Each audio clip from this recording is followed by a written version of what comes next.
Hypervisors allow multiple virtual machines to run on a single physical host and mediate all I/O operations, including read and write requests. A centralized storage array, such as a SAN or NAS, is typically used to provide shared storage for all of the VMs.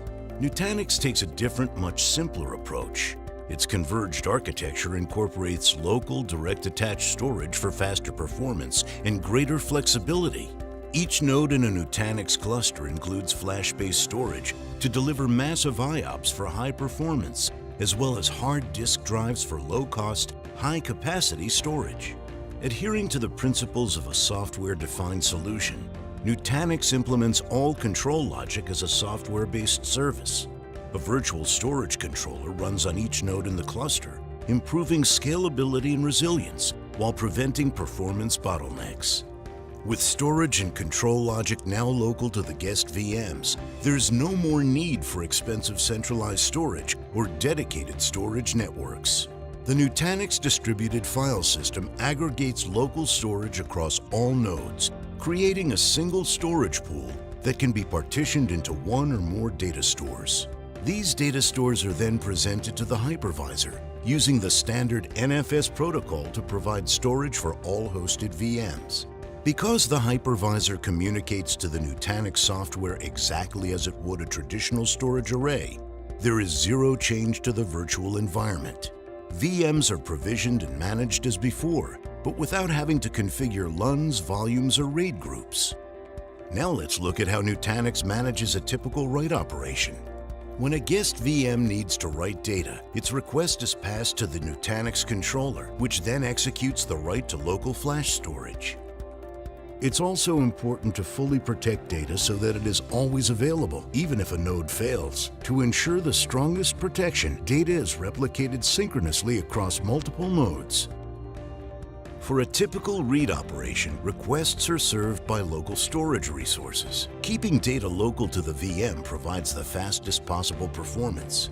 That means for the majority of read requests, data never traverses the network. With many enterprise workloads, the older the data, the less frequently it is requested. When data becomes cold over time, it is migrated from flash memory to more economical hard disk storage.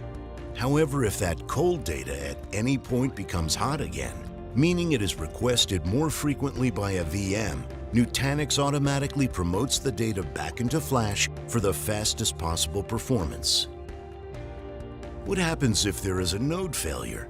Nutanix supports standard high availability capabilities, such as VMware's HA, so a VM will automatically start on another node. If that VM then needs to read or write data, it sends its request to the local Nutanix controller. If the data being read is not local, the controller determines where replica data has been placed and forwards the request to the correct Nutanix controller.